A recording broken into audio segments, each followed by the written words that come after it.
नमस्कार, मैं हूं आपके साथ शिखा चौहान और आप देख रहे हैं इस वक्त पीआरबी। राजनीति के चाणक्य कहे जाने वाले अमित शाह के हालात इस वक्त ठीक नहीं है। जैसा कि आप सब जानते हैं कि गृह मंत्री अमित शाह अंबेडकर को लेकर विवादों में निकलने की जगह दिन ब दिन और घिरते जा रहे हैं। राजनीति की दुनिया के या यूं कहिए कि बीजेपी के चाणक्य अब खुद को इस मामले से बाहर निकालने की रणनीति भी नहीं बना पा रहे हैं। कहा जाता था कि राजनीति कि ये चाणक्य के पास हर मर्ज का इलाज यानी कि हर प्रॉब्लम का सलूशन होता है, पर वक्त बदलते देर नहीं लगती। वो कहते हैं ना, समय के पहिए से आज तक कोई नहीं बच पाया है। आज उसी चाणक्य के पास पद से इस्तीफा देने के अलावा पद से इस्तीफा देना ही एकमात्र विकल्प बचा है। न पीएम मोदी के अमित शाह के बचाव में लगातार ट्वीट्स काम आए, ना ही शाह द्वारा की गई प्रेस कॉन्फ्रेंस काम आई। अब सवाल ये उठता है कि आखिर कब तक गृह मंत्री का पद सुरक्षित है, कब तक अमित शाह प्रधानमंत्री मोदी के गृह मंत्री रह पाएंगे। ये कहना थोड़ा सा कठिन होगा, क्योंकि दूसरी ओर विपक्ष जो है किसी भी तरीके से इस मुद्दे को ठंडा नहीं पड़ने दे रही है। ये मुद्दा दलित और पिछड़े आदिवासी समाज से जुड़ा हुआ है। ये मुद्दा एसटी समाज से जुड़ा हुआ है, जिनके लिए डॉक्टर भीमराव अंबेडकर भगवान से बढ़कर है, और इसी का फायदा जो है हर पार्टी जमकर उठा रही है। अगर हम केजरीवाल की बात करें तो सबसे पहले बाबा साहेब अंबेडकर का अपमान नहीं सहेगा हिंदुस्तान का बैनर लेकर सड़कों पर उतर गए, क्योंकि उन्हें पता है ये मुद्दा कोई आम नहीं है और दिल्ली में चुनाव नजदीक हैं। एक बात गौर करने वाली ये भी है कि इस मुद्दे को पूरे विपक्ष ने काफी मजबूती से पकड़ा हुआ है। फिर चाहे हम बात करें अखिलेश यादव की, या हम बात करें ममता बनर्जी की, राहुल गांधी की या केजरीवाल की, हर कोई एक साथ है। क्यों? क्योंकि देखिए, अगर हम अखिलेश यादव की बात करें तो उत्तर प्रदेश में जो है राजनीति ज्यादातर दलित समाज, पिछड़े समाज, एसटी और इन्हीं मुद्दों को लेकर राजनीति चलती आ रही है। बिहार की बात करें तो बिहार में भी सेम यही मुद्दा रहता है। तो हर पार्टी जो है इस मुद्दे को लेकर, हर पार्टी एसटी समाज का समर्थन चाहती है, फिर वो मामला चाहे पार्टी का निजी ही क्यों ना हो, क्योंकि चुनाव आने वाले हैं तो हर पार्टी जो है इस मुद्दे के जरिए चमकना चाहती है।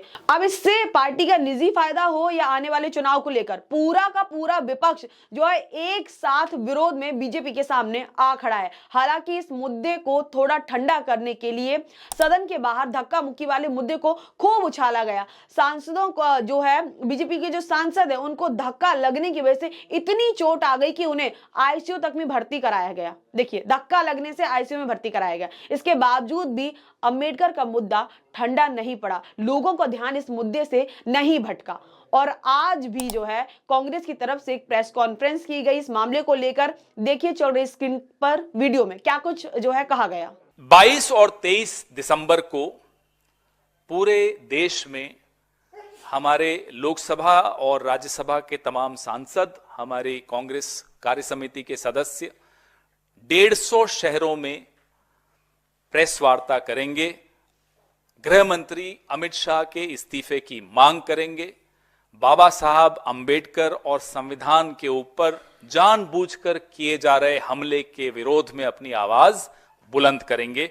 उसके बाद 24 तारीख को हर जिले में हमारी पार्टी के नेता और कार्यकर्ता बाबा साहब अंबेडकर सम्मान मार्च, सम्मान यात्रा निकालेंगे जिला मुख्यालयों पर, और बाबा साहब भीमराव अंबेडकर जी की मूर्ति पर माल्यार्पण भी करेंगे और जिला कलेक्टर को ज्ञापन देंगे। राष्ट्रपति महोदया को संबोधित किया हुआ जो ज्ञापन होगा। तो ये तो आपने सुनी प्रेस कॉन्फ्रेंस में जो बातें हुई, जो बात कही गई। अब जो है इस पर जो है सवाल ये भी उठ रहे हैं कि क्या आरएसएस पीएम मोदी को हिदायत दे सकती है इस मामले को लेकर?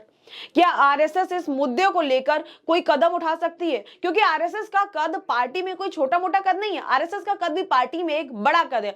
जिस हिसाब से पार्टी अभी विवादों में बुरी तरीके से फंसी हुई है, उसी के चलते क्या आरएसएस जो है पीएम मोदी से कह सकती है कि अब अमित शाह को बोलो या तो माफी मांगे, या अमित शाह को माफी मांग लेनी चाहिए या इस्तीफा दे देना चाहिए? अब इस पर लोगों का सवाल ये भी है कि आरएसएस इतना कह सकती है? तो बिल्कुल, आरएसएस की हैसियत पार्टी में उस दर्जे की है, क्योंकि 2024 के इलेक्शन की अगर हम बात करें तो मोदी सरकार को भी अच्छे से पता चल गया कि अकेले सरकार बनाना मुश्किल ही नहीं, नामुमकिन जैसा हो गया है। भारतीय जनता पार्टी के लिए ये एक जो इस 2024 के इलेक्शन ने काफी चीजें जो है साफ कर दी। और जो है अगर हरियाणा की क्योंकि अगर हम हरियाणा की बात करें तो भाजपा जो है चुनाव आरएसएस की दम पर जीती। महाराष्ट्र की बात करें तो उसमें भी आरएसएस की मुख्य भूमिका रही है इस चुनाव में। तो अब आरएसएस का दर्जा पार्टी में इस हद तक हो चुका है, इस हद तक है कि आरएसएस बीजेपी को अल्टीमेटम दे सकती है, क्योंकि पार्टी इस वक्त काफी जो है मुश्किलों में घिरी हुई है। अगर आरएसएस की तरफ से या आरएसएस प्रमुख जो मोहन भागवत है उनकी तरफ से ऐसा कुछ कदम उठाया जाता है तो देखना काफी दिलचस्प होगा। वही देखिए, बड़ी खबर, एक तरफ जहां पीएम के खास अमित शाह बुरी तरीके से मुश्किलों में फंसे हुए हैं, तो वहीं पीएम मोदी उनका हाथ छोड़कर विदेशी दौरे पर निकल गए हैं। अब पीएम मोदी के इस दौरे को लेकर भी लोग अलग अलग तरीके से जो है अब बयानबाजियां कर रहे हैं, कयास लगा रहे हैं, बातें कर रहे हैं कि इस मुश्किल की घड़ी में शाह का साथ देने की बजाय पीएम कुवैत के दौरे पर निकल गए हैं। क्या इससे कयास लगाया जा सकता है कि शाह का इस्तीफा देना अब तय है? वहीं लोगों का कहना है कि जहां एक तरफ शाह की कुर्सी खतरे में है, वहीं दूसरी तरफ क्या पीएम मोदी शाह को बीच मझधार में अकेला छोड़कर विदेश चले गए? आपको बता दें कि 43 साल बाद यह पहला मौका होगा कि किसी पीएम का कुवैत में दौरा हो रहा है। कुवैत के क्राउन प्रिंस से सितंबर में पीएम मोदी की जो है मुलाकात हुई थी। विदेश मंत्रालय ने इस दौरे को लेकर कहा कि प्रधानमंत्री मोदी का कुवैत में अमीर महामहिम शेख मिशेल अल अहमद अल जब अल सवा से के निमंत्रण पर जो है पीएम मोदी कुवैत की यात्रा पर गए हैं। तो इस खबर में इतना ही। ऐसी तमाम खबरों के लिए जुड़े रहिए हमारे साथ और देखते रहिए पीआरबी। आपकी क्या राय इस पूरे मुद्दे पे हमें कमेंट सेक्शन में बताना ना भूलें। तब तक के लिए मुझे दीजिए इजाजत। बहुत बहुत धन्यवाद।